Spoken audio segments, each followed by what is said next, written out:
नमस्कार मित्रांनो, स्वागत आहे आपल्या सह्याद्री कट्ट्यावरती। तर आजची घटना ही आहे संभाजीनगर जिल्ह्यामधली वैजापूर तालुक्यामधली। शहराचं नाव तर बदललं, शहराचं नाव औरंगाबादचं संभाजीनगर झालं, पण या घटना कधी कमी होणार? घटना तर कमी व्हायचं नाव होत नाही आहे। आजकाल गुन्हेगारी करणे ही अत्यंत सोपी गोष्ट वाटू लागली तरुणांना। चित्रपट आणि वेबसिरीजमधून दाखवले जाणारे गुन्हे अत्यंत नियोजनबद्धपणे केल्याचे दाखवले जाते। ते हिरो पोलिसांना चकमा देण्यात यशस्वी होतात असे दाखवले जातात, कारण ते काल्पनिक असतात। प्रत्यक्षात मात्र गुन्हेगार किती हुशार असला तरी पोलिसांच्या तडाख्यातून सुटत नाही। वास्तव्यात पोलीस हिरो असतात आणि गुन्हेगार विलन। मग तो किती प्रयत्न करू दे, पोलीस त्याच्या मुसक्या आवळतातच। असाच एक तरुण दारूच्या नशेत घरात घुसला, 85 वर्षीय वृद्ध महिलेवर अत्याचार करत संपवलं। तर बघूया घटना काय आहे। बहिणीला भेटायला आलेल्या 24 वर्षीय नराधामाने बहिणीच्या घरासमोर राहणाऱ्या एका 85 वर्षीय वृद्ध महिलेवर हत्या केल्याची धक्कादायक घटना उघडकीस झाली। दारूच्या नशेत घरात घुसून त्या महिलेवर नराधामाने बलात्कार करून तिच्या साडीने खून केल्याची खळबळजनक घटना वैजापूर तालुक्यातील लोणी खुर्द येथे मंगळवारी उघडकीस आली। दरम्यान या प्रकरणी तात्काळ पोलिसांनी आरोपीच्या मुसक्या आवळल्या आहेत। गुलाबाबा बेलदार, वय 24, राहणार भोजे, चिंचपुरे, तालुका पाचोरा, जिल्हा जळगाव। हा जो तरुण होता, हा तरुण जळगाव जिल्ह्यामधला, तालुका पाचोरा, आणि याचं गाव म्हणजे भोजे चिंचपूर, याचं वय 24।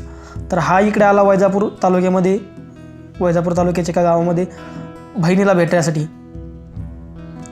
तर असं येणारा धामाचं नाव। दरम्यान या प्रकरणी अधिक माहिती अशी की मूळचा पाचोरा येथील रहिवासी असलेला गुलाब हा त्याची बहीण लोणी खुर्द येथे राहते। तर वैजापूर तालुक्यामध्ये लोणी खुर्द नावाचं गाव आहे आणि त्याची बहीण तिथे राहत होती। या बहिणीला तो भेटण्यासाठी आला होता। बहिणीच्या घरासमोर राहणाऱ्या वृद्ध महिलेवर त्याने नजर ठेवली। लोणी खुर्द तालुका वैजापूर येथे 85 वर्षीय महिला गेल्या अनेक वर्षापासून एकटी राहत होती। दरम्यान सोमवारी रात्री महिला झोपी गेली। यावेळी पहाटे 2च्या सुमारास गुलाब हा दारूच्या नशेत वृद्ध महिलेच्या घरात शिरला। बघा हा तरुण आता दारू पिऊन 85 वर्षीय वृद्ध महिला हिच्या घरात घुसला आणि तिच्यावर बलात्कार करण्याचा प्रयत्न केला। महिलेवर बलात्कार करून तिचे डोके भिंतीवर आपटले।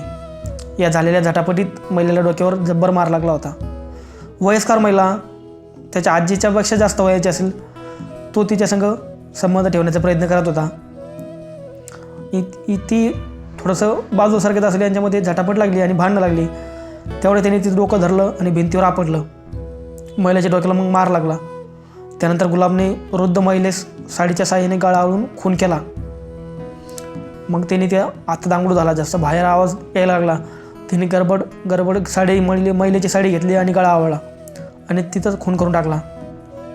आवाज झाल्याने शेजारील नागरिक महिलेच्या घराशेजारी आले आणि घराशेजारी बघितलं तर घरात हा आणि महिला, तो म्हणाला, घराच्या बाहेर हा आला आणि म्हणाला, चोर आले असं त्यांनी दांगडू चालू केला। तिथे चोरांनी मला मारहाण केली, ते पळून गेले, तिकडे पळाले ते, त्याने असा बहाणा केला।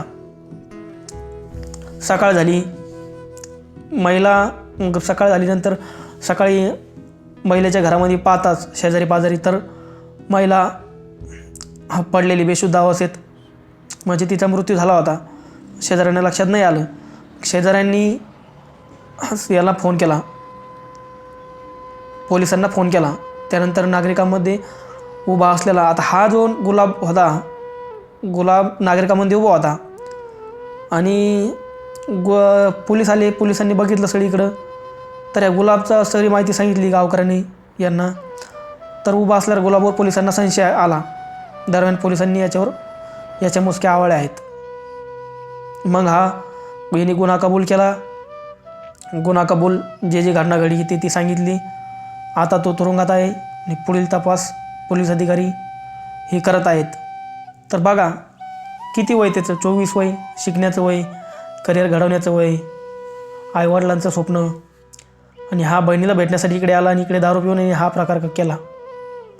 एक वृद्ध महिलेवरती केला तो अत्याचार करण्यासाठी। आला कोणत्यासाठी? नात्याला, बहिणीला भेटायला इकडे आला। नात्याने बहीण असणारी बहिणीला भेटायला आला आणि त्याच नात्याच्या बाजूला अशी दुसरी एक घटना घडून गेला। पोलिसांनी याला चांगला चोप दिलेला आहे। पण या घटना प्रत्येक जिल्ह्यामध्ये वाढत चालल्या आहे. घटना काय कमी व्हायचं नाव घेत नाही आहे. रोज नवीन नवीन घटना आपल्याला दिसत आहे. वासनेच्या भरी तरुण भरकटलेला आहे, त्याला काम नाही आहे, व्यसन लागत आहे कोणत्या वेगवेगळे अशा या गोष्टी घडत आहेत. तर याला कुठंतरी थोडासा स्टॉप लागला पाहिजे. ह्या घटना कुठंतरी थांबल्या पाहिजे महाराष्ट्रामध्ये. हाच आपला प्रयत्न असेल. बाकी धन्यवाद मित्रांनो. ही स्टोरी इथे संपते. काळजी घ्या आपल्या परिवाराची व चॅनलला सबस्क्राईब करायला विसरू नका. धन्यवाद. भेटूया पुढच्या स्टोरीमध्ये.